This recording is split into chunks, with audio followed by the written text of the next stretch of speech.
우리나라 속담에 개천에서 용난다라고 하는 말이 있습니다. 예전에는 가난한 집안에서 정승도 나고 판서도 나고 그런 일이 있었습니다. 저도 어릴 때에 어떤 동네에 가난한 집에 고시패스한 아들이 있다더라, 이런 말을 들으면서 자랐습니다. 그 옛날에 어렵고 가난하게 살던 사람들, 어린아이들에게는 그런 것이 꿈이었습니다. 그래서 부모님들이 논밭 팔고 또 소 팔아가지고 자식 공부시키려고 그렇게 열심히 하셨던 것이죠. 그러나 지금은 이런 일은 거의 일어나지 않습니다. 가난한 시절보다도 부의 대물림, 또 학력의 대물림, 또 신분의 대물림은 더 심해져 가고 있습니다. 강북보다도, 서울 이야기입니다. 강북보다도 강남이 서울대에 10배를 더 많이 보낸다고 합니다. 지금 의사나 판사도 말이에요, 전문대학원을 나와야 되는데 실력이 있어가지고 이런 데를 들어가도 돈이 없으면은 보낼 수가 없습니다. 4년 동안 공부하는 기간 학비가 1억이 넘습니다. 우리나라가 갈수록 인생 역전이 참 어려운 나라가 되어져 가고 있습니다. 은혜 없는 나라가 되었습니다. 가능성과 기회가 없는 나라가 점점 더 되어가고 있습니다. 좋은 나라는 처음은 실패하였어도 다시 일어날 수 있는 기회가 주어지는 나라, 또 아버지 때는 가난하고 힘들었어도 자식 때는 온 집안이 일어날 수 있는 가능성이 있는 나라, 그런 나라가 좋은 나라 아니겠습니까? 이런 나라를 사람들이 만들고 싶지만 사람이 이런 나라를 만들 수가 없습니다. 결국 세상의 모든 문제는 인간의 문제이고, 이 인간의 문제는 스스로 해결할 수 없고 하나님만이 해결하실 수 있습니다. 인간의 문제는 하나님을 버리고 하나님을 떠난 데서 생긴 문제입니다. 하나님을 떠나면 개인만 어려워지는 것이 아니라 나라도 참 어려워집니다. 다시 하나님께로 돌아가야 합니다. 하나님께로 돌아가는 길이 사는 길입니다. 하나님은 아모스 선지자를 통해서 이스라엘 백성들에게 너희는 여호와를 찾으라, 그리하면 살리라고 말씀하셨습니다. 우리 인간에게 사는 길은 다른 길이 없습니다. 하나님을 찾는 길입니다. 그래야지 사회 문제도 해결할 수 있고, 지금 우리가 직면하고 있는 안보 문제로 인해서 불안하고 있는 이 국가적인 문제도 해결할 수 있습니다. 오늘은 그 길에 관한 말씀을 같이 나누려고 합니다. 하나님을 찾는 길, 또 하나님을 만나는 길이 어디에 있습니까? 오늘 성경이 우리에게 이렇게 말씀하고 있습니다. 우리가 다 그의 충만한 데서 받으니 은혜 위에 은혜로라. 율법은 모세로 말미암아 주어진 것이요 은혜와 진리는 예수 그리스도로 말미암아 온 것이라. 은혜 위에 은혜라고 하는 것은 카린 안티카리토스, 헬라어로 이렇게 되는데 정확하게 번역하면 은혜 대신에 은혜라고 하는 뜻을 가지고 있습니다. 예수님이 우리에게 오신 것은 과거의 은혜, 또 제한적인 은혜, 조건적인 은혜, 율법적인 은혜를 대신하는 완전한 은혜, 충만한 은혜, 전적인 은혜를 베풀기 위해서라는 것입니다. 한마디로 말하면 예수님은 이전에는 찾아볼 수 없었던 최고의 은혜다라고 하는 뜻입니다. 또 은혜와 진리가 예수님으로 말미암아 오셨다고 말씀하고 있는데, 이 은혜와 진리라고 하는 것도 원어적으로 해석하면 진짜 은혜, 진정한 은혜, 이런 뜻을 가지고 있습니다. 그러므로 최고의 은혜, 진짜 은혜, 우리 예수님의 은혜인 줄로 믿습니다. 이 세상에는 많은, 예수님 오기 전에도 은혜가 있기는 있었지만 제한적이었습니다. 율법을 순종하면 축복을 받고 또 불순종하면 저주를 받습니다.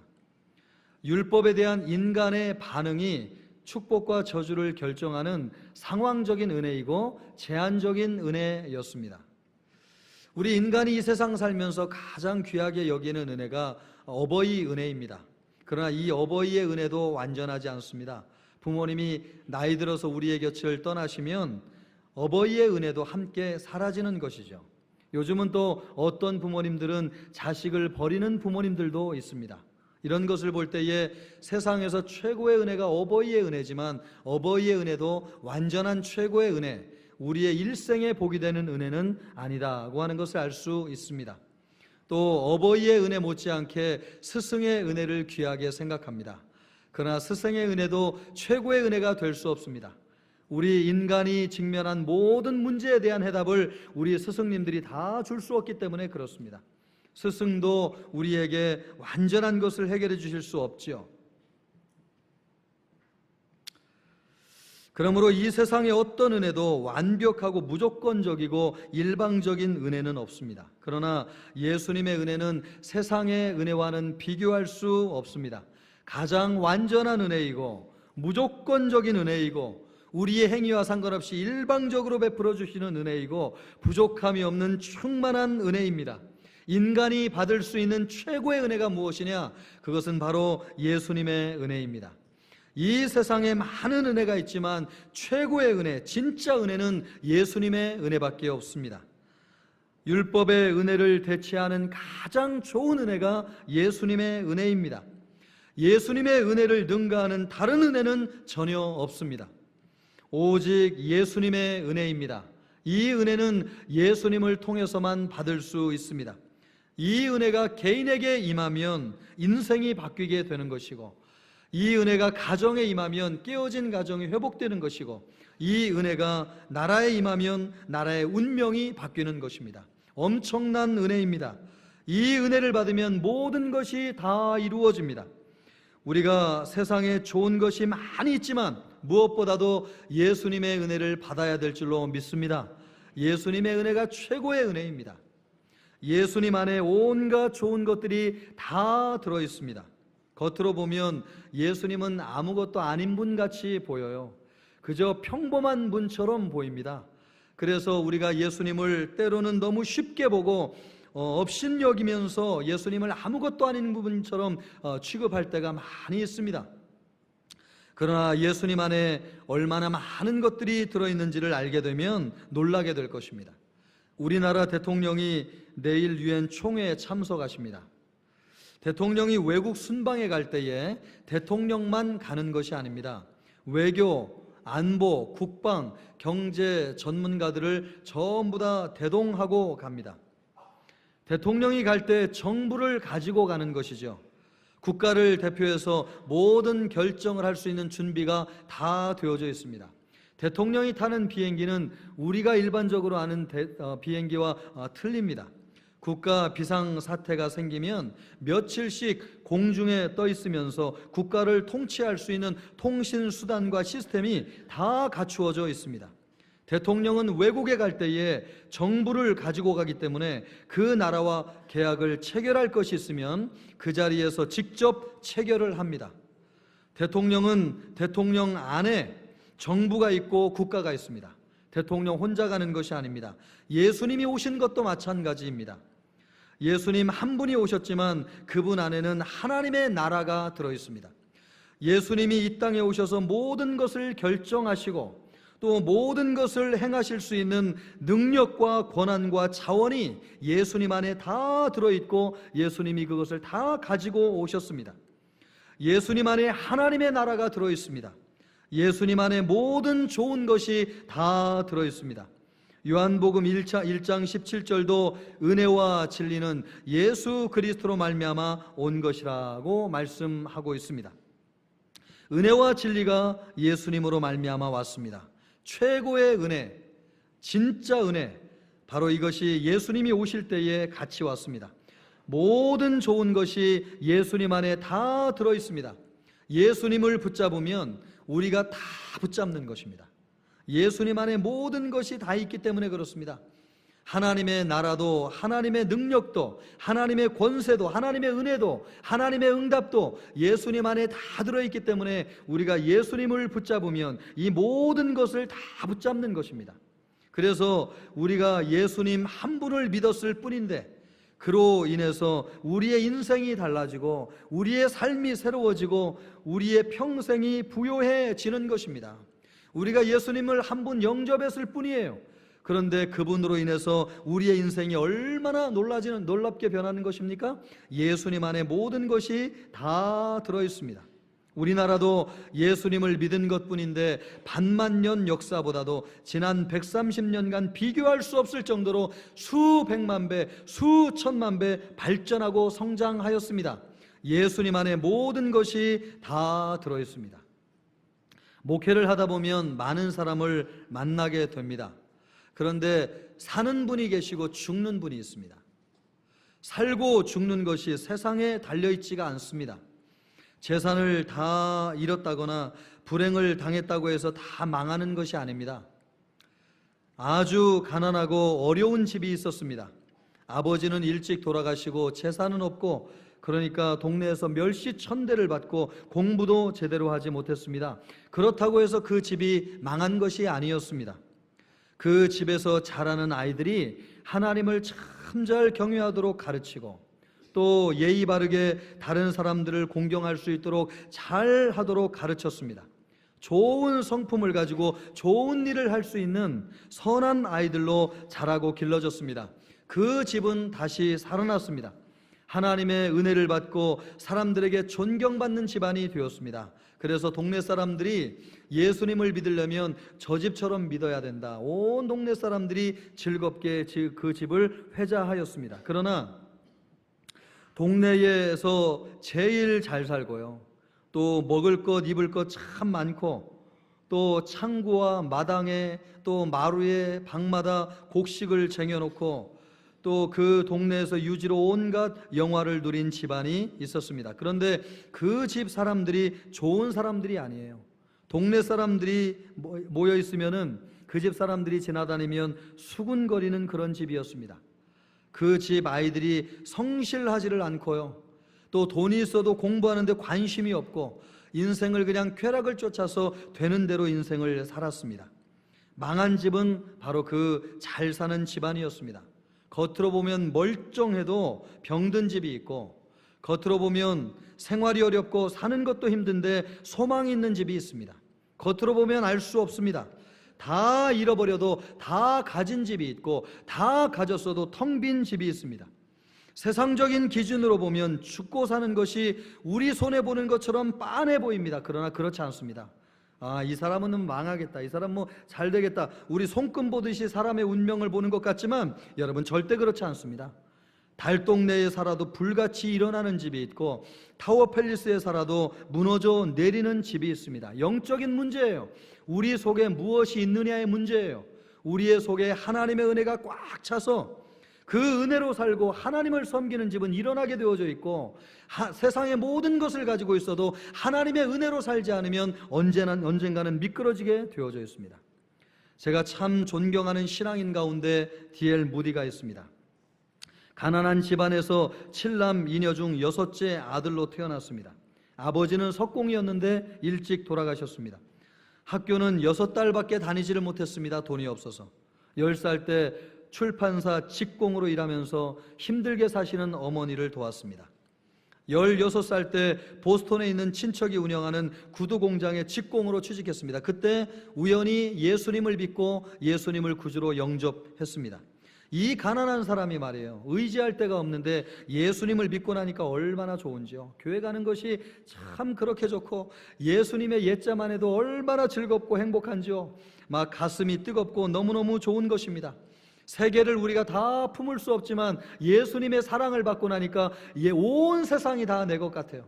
온 세상이 다 내 것은 아닙니다. 그러나 하나님의 사랑을 받고 은혜를 받으면 온 세상이 다 내 것 같아요. 이 하나님의 사랑을 받고 은혜를 받는 것이 얼마나 좋은 것인지요. 이 세상의 모든 행복이 다 내 것 같습니다. 그런 사람에게 능력이 있어요. 하나님이 그런 사람을 사용하세요. 무디는 힘이 났습니다. 기뻐서 어쩔 줄 몰랐습니다. 그런데 아무도 알아주는 사람이 없습니다. 교회 가서 정말 열심히 섬기고 싶어도 아무도 그에게 기회를 주는 사람이 없었습니다. 주일학교 교사가 너무너무 하고 싶어가지고 시켜달라고 간절하게 얘기해도 시켜주는 사람이 없는 겁니다. 그래서 통사정을 했습니다. 교회에 있는 아이들을 제게 맡겨달라고 하는 것이 아닙니다. 밖에 있는 아이들을 데려다가 교회 신발장 앞에서 가르칠 테니 허락만 해주십시오. 여러분, 정말 큰 은혜를 받은 것이죠. 누가 전도하고 누가 봉사하는 것입니까? 하나님의 은혜를 받은 사람이 전도하고 봉사하는 줄로 믿습니다. 구원의 감격을 가진 사람, 죄사함의 큰 은혜를 받은 사람, 예수님을 사랑하는 것이 너무나 기쁜 사람, 이런 사람이 전도하고 봉사하는 줄로 믿습니다. D.L. 무디가 열심히 복음을 전하면서 미국에 큰 영적인 변화가 일어났습니다. 새로운 청교도 정신이 불러일으켜졌습니다. 1년에 200만 명에게 복음을 전하는 세계적인 부흥사로 쓰임받게 되었고, 이분이 사역하는 동안 미국이 정치적으로, 경제적으로, 영적으로 다시 일어나게 되었습니다. 예수님 안에 모든 것이 다 들어있습니다. 할렐루야. 여러분, 예수님 안에 모든 것이 다 들어있는 줄로 믿습니다. 한 사람이 은혜를 받고 예수님을 믿었을 뿐인데 그 안에 세계가 들어있었습니다. 한 나라의 운명과 장래와 미래가 은혜받은 사람 안에 다 들어있었습니다. 은혜받은 한 사람 때문에 나라가 변하고 역사가 새로워지고 세상이 변했습니다. 여러분, 우리가 살고 있는 이 소망이 없는 이 세상, 또 불안에 직면한 이 나라에 누가 영적인 파급력을 미칠 수 있겠습니까? 이 민족의 앞날을 누가 좌우할 수 있겠습니까? 많은 사람이 그 일을 하는 것 아닙니다. 배우고 힘있는 사람이 하는 것도 아닙니다. 은혜 받은 사람이 하는 것입니다. 은혜 받아서 가슴이 뜨거워지고 하나님을 간절히 사랑하는 사람, 하나님이 그 사람을 통해서 역사하십니다. 기도해야 될 줄로 믿습니다. 우리 모두 성경 열심히 읽어야 될 줄로 믿습니다. 성령 받아야 될 줄로 믿습니다. 은혜 받은 성도 되어야 될 줄로 믿습니다. 그것이 소망이고 미래고 우리가 기대하는 것이고 우리 교회의 진정한 소망입니다. 한 사람의 변화는 가정의 소망이요, 나라와 민족의 영적 에너지를 공급하는 축복의 근원입니다. 사람의 아름다움이 외모에 있는 것이 아닙니다. 또 인간의 능력이 지위나 계급에 있는 것이 아니고 물질이나 권력에 있는 것이 아닙니다. D.L. 무디는 연기 자욱한 이발소에 머리를 깎기 위해서 들어가 앉아있기만 해도 주변의 사람들이 담배를 피우다가 담뱃불을 끄면서 자리를 정돈했다고 합니다. 은혜 받은 그의 영성이 사람들의 영혼에 강력한 울림이 된 것입니다. 은혜 받은 한 사람이 자리를 살리고 사람들을 살리고 우리 모두를 새롭게 하는 것입니다. 우리는 돈만 있으면 안전하게 살고 권력만 있으면 세상을 변화시킬 수 있다고 생각하지만 그렇지 않습니다. 사람의 힘과 아름다움이 거기에서 나오는 것이 아니에요. 속에 있는 것입니다. 속이 하나님의 은혜로 꽉 찬 사람이 아름다운 사람이고 능력 있는 사람입니다. 그런 사람이 큰 사람이에요. 그런 사람을 통해서 하나님이 일하시는 줄로 믿습니다. 우리 모든 성도들 은혜 받은 성도 되기를 주님의 이름으로 축원합니다. 이 은혜는 누구를 통해서 받습니까? 오늘 요한복음 1장 18절은 이렇게 말씀하고 있습니다. 본래 하나님을 본 사람이 없으되 아버지 품속에 있는 독생하신 하나님이 나타내셨느니라. 하나님을 본 사람이 아무도 없습니다. 사람이 하나님을 볼 수 없는 것은 두 가지 이유 때문에 그렇습니다.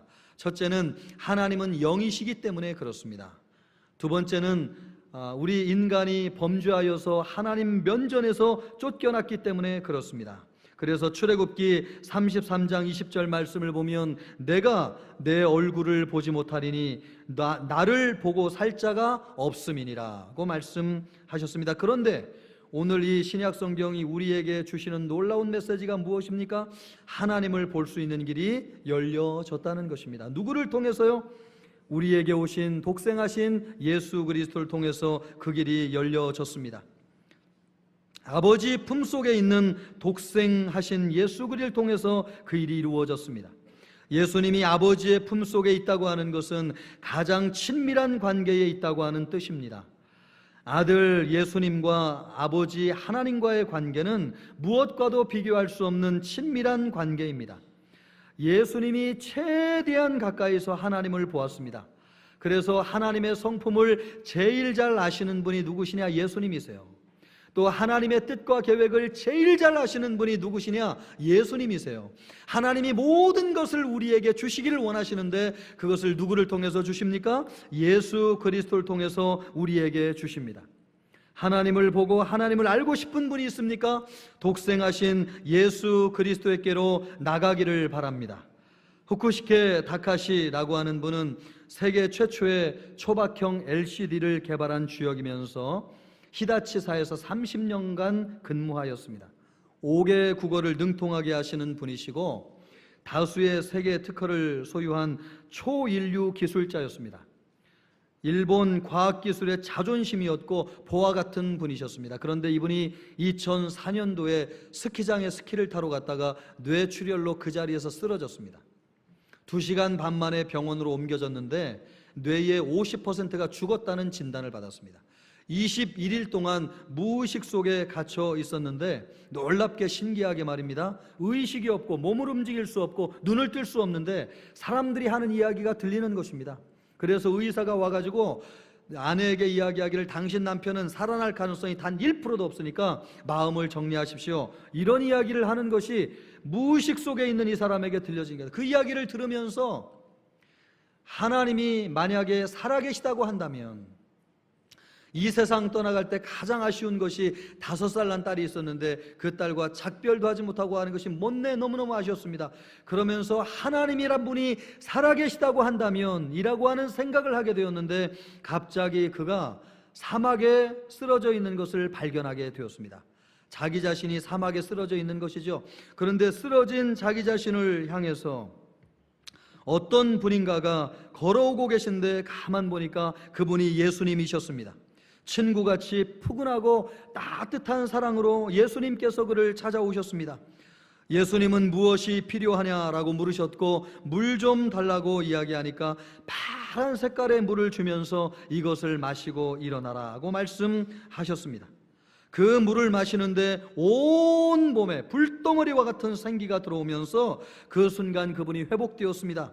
그리고 몸이 정상이 아니었는데 성경을 한 번도 본 적이 없는데 이사야 42장 10절을 하나님이 나에게 주셨다고 하면서 그 말씀을 열어보았는데 두려워 말라 담대하라 내가 너와 함께함이니라 이 말씀이 그 성경에 기록되어져 있었습니다.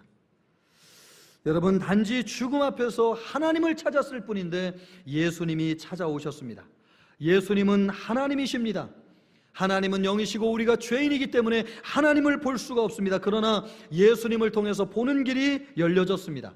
예수님을 보는 것이 하나님을 보는 것입니다. 우리가 하나님을 보기를 원하십니까? 여러분 하나님의 뜻이 무엇인지 알고 싶습니까? 예수님께 나아가야 될 줄로 믿습니다. 예수님을 보는 것이 하나님을 보는 것입니다.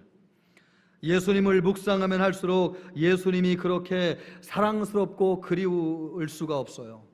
저는 마음이 허전하고 공허할 때면 예수님이 갈릴리에서 사역하시던 그 현장, 그때로 자주 돌아갑니다. 예수님이 제자들을 처음 만난 그 현장, 내가 너희를 사람을 낚는 어부가 되게 하리라 말씀하시던 그곳이 참 그립습니다. 마치 제가 예수님을 처음 만났을 때가 그 갈릴리 바닷가에서 제자들 부르시던 그 주님이 만나신 현장이라는 생각이 들어요. 그래서 우리 주님 나를 부르셨던 그 때를 생각하면 얼마나 그리운지 몰라요. 또 예수님이 보고 싶을 때면 오병이어의 기적을 베푸셨던 갈릴리 바닷가의 푸른 잔디 위로 걸어가 봅니다. 여러분 성경을 잘 보시면요, 예수님이 오병이어의 기적을 행하신 그곳이 푸른 잔디라고 성경에 기록되어 있어요. 잔디를 볼 때마다 그 생각이 들어요. 예수님이 푸른 잔디 위에 수많은 사람을 초청해 놓고 배고픈 그들을 배불리 먹이시고 기뻐하시며 웃으시던 예수님을 바라봐요. 마치 내가 그 현장에 있었던 것처럼 그 주님이 그렇게 그립습니다. 그럴 때면 참 만족과 기쁨을 주시는 하나님이 나와 지금 함께하고 계시구나 라고 하는 것을 느낍니다. 또 골고다 언덕을 십자가 지고 올라가시던 예수님을 자주 생각합니다. 어떤 때는 내가 그 십자가를 대신 져드릴 걸, 우리 예수님이 얼마나 목이 마르셨을까, 내가 달려나가서 예수님께 물 한 모금이라도 적셔 드릴 걸, 이런 안타까운 생각이 많이 듭니다. 그러면서도 피 한 방울 땀 한 방울 다 쏟으시면서 그 고통 중에서 사랑으로 애정으로 나를 바라보시던 예수님의 따뜻한 눈길을 잊을 수가 없습니다. 그럴 때면 나를 버리지 아니하시고 나를 사랑하시고 하나님의 사랑으로 나와 함께 하시는 하나님이 나와 함께 하신다고 하는 것을 느껴요. 아파서 외롭고 고통스러울 때는 병 고치시던 예수님을 바라보고, 또 인생의 어려움을 만나가지고 신음할 때는 풍랑을 잠잠하게 하는 우리 주 예수 그리스도를 자주자주 묵상합니다. 인생이 외롭고 힘들수록 예수님이 그렇게 그리울 수가 없어요. 우리가 사는 세상이 얼마나 각박합니까? 이 삭막하고 무정하고 차가운 세상에서 살면서 지치고 힘들 때마다 내게 위로가 되어주시고 힘이 되어주시고 사랑이 되어주시는 그 예수님이 그렇게 그리울 수가 없습니다. 그렇게 예수님께 나가면 예수님은 언제나 나를 하나님의 사랑으로 맞아주시고 나를 품어주시고 안아주십니다. 우리 모두 하나님께로 나아가야 될 줄로 믿습니다. 거기에 사는 길이 있습니다. 거기에 생명이 있습니다. 거기에 소망이 있습니다. 그러나 우리는 스스로 하나님 앞에 나아갈 수 없습니다. 우리는 길을 잃어버렸습니다. 우리를 잃어버린 하나님 아버지가 우리를 찾으시려고 그 아들을 우리에게 보내주셨습니다. 그래서 우리는 예수님을 통해서만 하나님 앞에 나아갈 수 있습니다. 그가 우리를 찾기 위해서 십자가에서 우리 죄를 위해 죽으시고 우리의 모든 고난과 저주를 당하셨기 때문에 우리가 그 예수님을 믿고 그 공로를 의지하여서 그 은혜로 하나님 앞에 나아가서 우리의 모든 죄를 용서받고 아버지 하나님 품에 안기게 되었습니다. 어떤 사람도 스스로 하나님 앞에 나아가는 길은 영원히 없습니다. 아들이 오셔서 화목제물이 되셔서 우리의 죄를 사해 주시고 그 의로 말미암아 우리가 의로워지고 그 사랑으로 말미암아 우리가 용서함을 받게 되었습니다. 큰 주님의 은혜입니다. 측량할 수 없는 은혜입니다. 주님의 놀라운 은혜인 줄로 믿습니다. 주님의 큰 십자가 고난이 우리와 함께함으로 그 안에서 누구도 절망할 수 없습니다. 어떤 사람도 누구도 살 수 있습니다. 주님을 만나면, 주님의 품 안에 안기면 누구도 길이 있습니다. 이것이 예수님을 통해서 하나님이 우리에게 주시기를 원하는 큰 은혜입니다. 오늘 이 시대의 문제가 무엇입니까? 못 입고 못 살고 가난한 것입니까? 그런 것이 아닙니다. 인간의 참된 가치인 인간성을 상실한 데 있습니다. 사람은 짐승이 아닙니다. 그런데 하나님을 잃어버리고 짐승처럼 살고 있습니다. 우리는 하나님의 형상으로 지음받은 거룩한 존재입니다. 그런데 하나님을 떠나서 범죄하여서 길을 잃어버렸습니다. 달인격과 비인간화를 가진 우리 인간이 예수님을 믿고 하나님께 돌아옴으로 변화되는 것이 아브라함이고 이삭이고 야곱이고 다윗이고 마리아입니다. 우리는 우리의 위치로 돌아가야 될 줄로 믿습니다. 우리의 모습 그대로 하나님께 나아가야 될 줄로 믿습니다. 여러분, 마음의 화장을 지워버리고 하나님 앞에 나와서 하나님의 말씀을 듣고 주님의 은혜의 옷자락을 붙잡고 육신과 영혼이 살아가는 은혜를 받아야 될 줄로 믿습니다. 하나님이 우리에게 원하시는 것이 무엇입니까? 주님의 은혜를 받아서 우리가 변화되는 것입니다. 그것을 위해서 하나님이 우리에게 아들을 보내주셨습니다. 그 아들이 은혜 위에 은혜, 최고의 은혜이시고 은혜와 진리가 되시는 진정한 은혜이십니다. 하나님께서 우리에게 은혜를 주시기 위해서 이 아들 예수 그리스도를 우리에게 보내주셨습니다. 그러므로 하나님의 뜻이 무엇입니까? 최고의 은혜, 진정한 은혜, 예수님의 은혜를 받는 것인 줄로 믿습니다. 우리가 달라지면 여러분, 우리의 인생과 가정이 달라지고, 우리가 달라지면 이 나라와 민족이 달라지고, 우리가 달라지면 세계가 달라질 것입니다. 누구로 말미암아 그렇습니까? 우리 주 예수 그리스도로 말미암아서입니다. 아무리 과거가 어둡고 잘못되었어도 예수님을 만나 은혜 받으면 새 사람 될 수 있습니다. 과거를 위장하고 숨기고 교만하여서 하나님 앞에 높은 마음을 품고 자기 자신을 돌이키지 않는 사람은 소망이 없는 사람입니다. 죄인인 줄 알아야 될 줄로 믿습니다. 죄인인 줄 알고 고백할 때에 주님의 은혜가 우리에게 주어지는 것입니다. 죄인이 용서함을 받고 참으로 하나님을 예배할 때에 그 예배가 영광된 예배가 되는 것이고, 우리가 하나님을 찬송할 때에 하나님이 기뻐 받으시는 찬송이 되는 것입니다. 주님은 죄인을 구원하시려고 이 땅에 오셨습니다. 주님은 죄인을 건지시기 위해서 당신의 몸을 십자가에 내어 주셨습니다. 죄인이라고 할 때 은혜를 받습니다. 우리 모든 성도들 죄 용서함을 받고 주의 보혈의 공로를 의지하여서 씻음을 받고 새 사람이 되어서 주님을 섬기시고 교회를 섬기시는 우리 모든 성도들 되기를 우리 주님의 이름으로 축원합니다.